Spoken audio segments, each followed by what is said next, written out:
Thanks, Caroline. Yeah, I'm super excited as well. It's nice to see some familiar faces virtually who I haven't been able to see in person since all the COVID stuff. And yeah, so good morning to everyone. Good late morning, I guess it is for us farmers. The day's just halfway over. Um, but yeah, so I'm excited to be here with you all to share a bit about our experience, my experience, working with you all, building a variety of different structures over the years. Um, and yeah, and so I have done a lot of workshops before. This is my first one virtually. Um, I'm also technologically inept, so just bear with me as we will inevitably have some challenges today. Um, Yourself more credit. You've got those going in this PowerPoint and all kinds of things. oh, it's the new PowerPoint. They do it for me. Um, and yeah, so we're gonna get right into it. I'm gonna share my screen here, and please, if you have any questions that come to mind, just drop them in the chat. And if I can answer those as I go, I certainly will. If not, we'll have ample discussion space um, towards the end. Okay, are we queued up? Yeah, it's looking good. Okay, dokie. All right. Move this thing so I can see. Okay. Right. So yeah, so I was approached to, I guess I kind of approached Future Harvest because we have a close relationship. I typically do workshops at the conference, but since things are going to be via Zoom this year, we thought it might be interesting to sort of do a workshop now prior to the conference, and then also do one during the conference that'll be a bit more broad in its scope than just this one. And so this one is on season extension infrastructure and some decision-making aspects.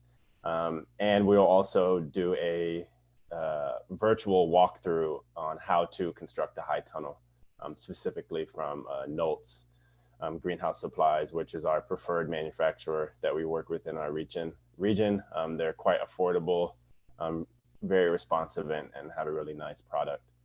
We've worked with probably a half dozen to a dozen other manufacturers from across the country in our region, and we just have found Nolt's to be sort of the best around, along with Rimmel, Zimmerman, and then there's another company called Atlas.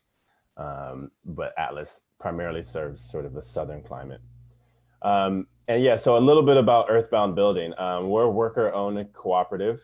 We actually specialize in timber framing, custom woodworking, natural building, and agricultural infrastructure. Because of my farming background, we have just been grounded in the agricultural context from the beginning. We just strongly believe that the farming sector is one of the most under-resourced and underserved sectors in the economy, and that small-scale organic or sustainable producers, a part of that sector, are just entirely neglected. And we just have felt that for successful farms to thrive, they need sustainable, durable, and functional farm infrastructure. We all know how challenging it is to do our jobs, let alone to do them without the right pieces of equipment or infrastructure. And so we really sit in that niche because we just want to see, our friends, our colleagues, and fellow farmers just thrive and feed food, produce food for people that can actually, heal people and heal the planet. And so that's sort of at the core of what we do and why we do it. We've worked in a lot of different places with a lot of different farms, over 100 farms at this point. We've worked internationally on a variety of different projects. So we have a broad sort of range of skills and expertise that we've had the privilege to develop over the years. A little bit about myself. I am the founder of Earthbound Building. I'm now a worker owner along with a few other folks. I actually started farming in my late teens, 2008, 2009. I've worked on a variety of farms around the country and internationally.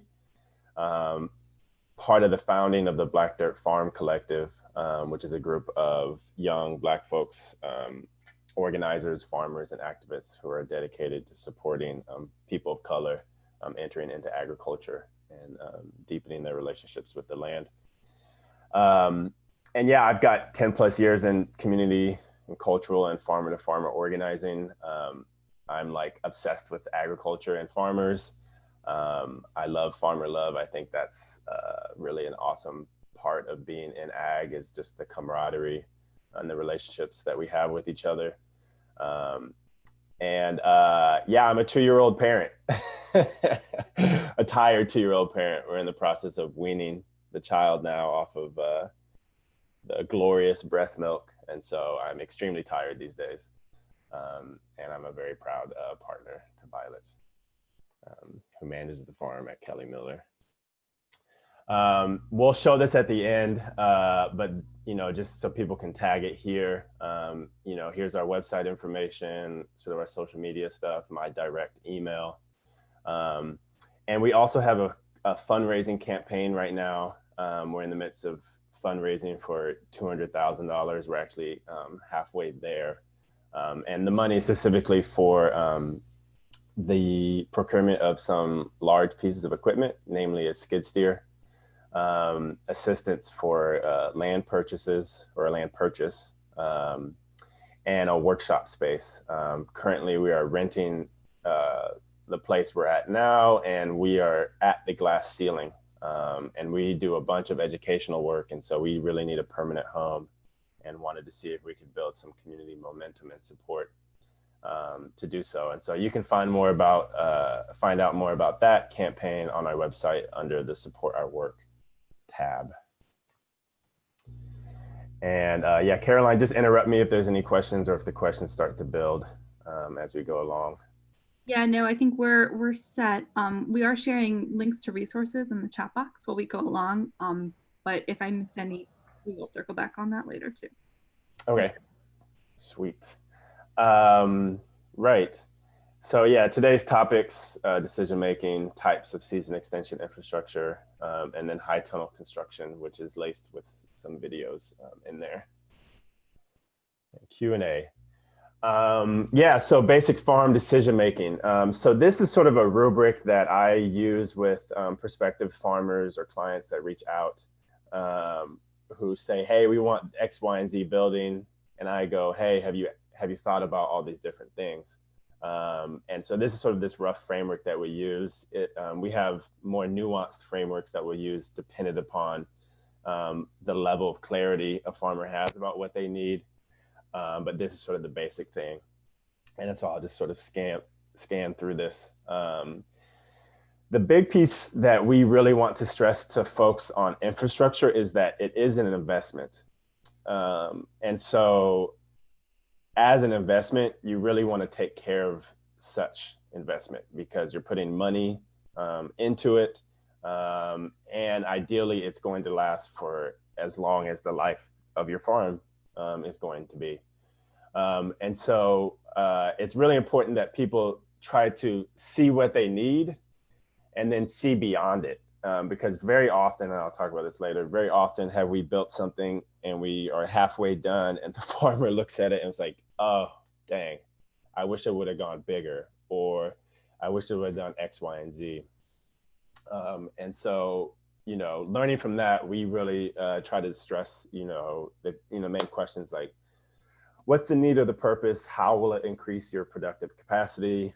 Because infrastructure is really just there to increase your productive capacity, whether that's in agritourism, cheese making, hemp production, or vegetable production, or plant propagation. All those things, all these pieces of infrastructure are to increase your productive capacity. And costs, what you have to spend, how you finance it. In the case of high tunnels, NRCS is still giving out plenty of money to fund these things. And so I really encourage folks to go after that if you're able to.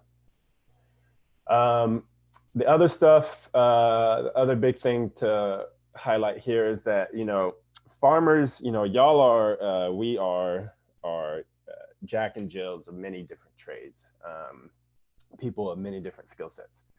But the reality is you only have so many hours in a day, and you only have so many calories to use in a day.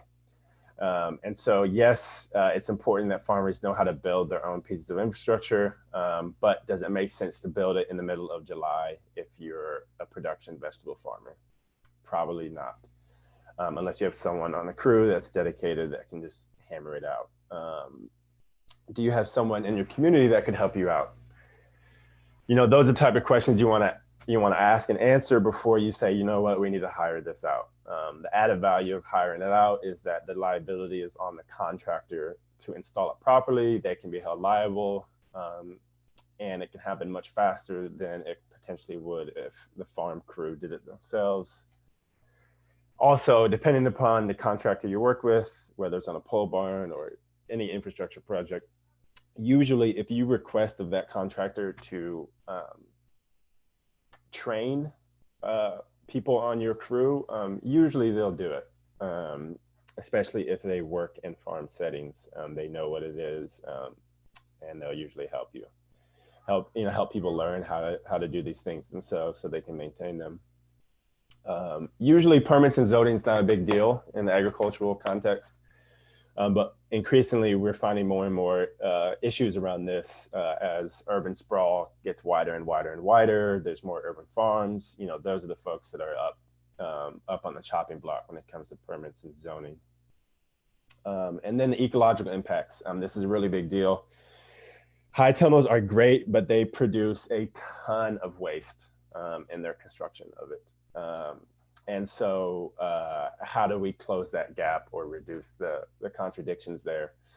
So just thinking about how will it impact your environment? How can you source as many of the materials local or naturally, if at all possible? Oh, and the timing piece. We will get calls in May saying, oh, hey, in the case, we're talking about high tunnels today. In the case of high tunnel, we need it in 2 weeks. We ordered the package 4 months ago, but we need it done in 2 weeks. And that's just not realistic. There's just not a contractor out there that's going to respond to any kind of build that quick if it's of any size. And so really just, put some forethought into it, and know that if you need it in May, odds are there's 100 other farmers that need that same thing in May. And it can be challenging to find a contractor that can keep up or is available, depending upon the time of the year.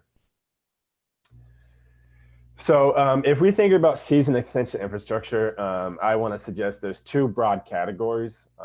There's in-field production, and then there's farm scale production. For in-field production, you have the standard things that I think everyone is very familiar with. Your low tunnels, caterpillar tunnel, high tunnel, which is what we'll go into greater detail today, greenhouse, use of road covers, and shade tunnels, which a dear friend of mine at a side-by-side farm calls her salad palace. These are really DIY simple structures that you can put up very inexpensively, and they will sit in your fields of production. This is really specific to row crop farmers, fruit, veggie, and the sort, for livestock, and also for flower farmers. For livestock, it's a little bit different. Your infrastructure needs are going to be different than this. If you're a livestock farmer, you would want to add to that infield production list what's called a clear span structure, which basically is like an overglorified high tunnel. It's much larger, but it's typically where people will maybe run in their hogs or cows or goats in inclement weather, or store their hay and silage and things like that. And now on the side of farm scale production, it gets a little bit smaller in terms of what we've seen. But usually it's an insulated wash pack house station. That's really the big ticket item that we're seeing now, that we're getting a bunch of requests from farms that have been around for maybe 5+ years. The next big thing is crop specific coolers. We're seeing many more farms diversify their systems. And so they might have a cooler dedicated, to tomatoes or to crops in a particular temperature range versus, you know, a cooler that's specific to leafy greens and so on and so forth, depending upon the scale. So we're starting to see more crop specific coolers. And then for farms that do some value added stuff, you know, we're seeing a growing demand around drying rooms, particularly if people are doing like culinary herbs or medicinal herbs, or root storage zones. If people are growing more sweet potatoes or onions, you know, large scale production of storage crops. Those types of things are what I call farm scale production. They're not what you're going to find in your field, but they're pieces of infrastructure that will advance the overall productive capacity of your farm, or your operation. And if you're an agritourism business, you could put some sort of social venue in here. Again, that's farm scale production. You know, it's more on the social side, in terms of its productive capacity increases, but it's a piece of infrastructure that will help you grow and sustain and hopefully allow your business to thrive. Okay, so high tunnel construction. Is this all right? Am I going too fast? No, this is great. No questions yet, but folks, do feel free to chime in if there's anything you want covered in addition. Okay, sweet. Right, so high tunnel construction. Again, very similar to a previous slide. You know, one of the main considerations are, you know, what is it going to be used for? That sort of the form dictates the function in this case. So if you're going to use your high tunnel, or you need a structure to propagate plants to start your seedlings in the colder months of the year and so on and so forth, that's going to change the type of tunnel that you need, and the size and the scope of it. If you're going to do in-ground production, again, that's going to influence the kind of tunnel and the size and scope that you want.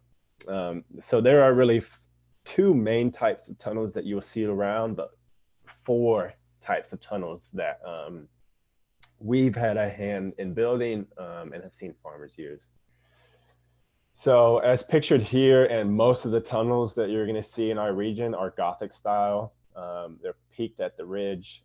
This allows for maximum solar exposure, as well as shedding of the elements. So basically we're talking about snow and rain.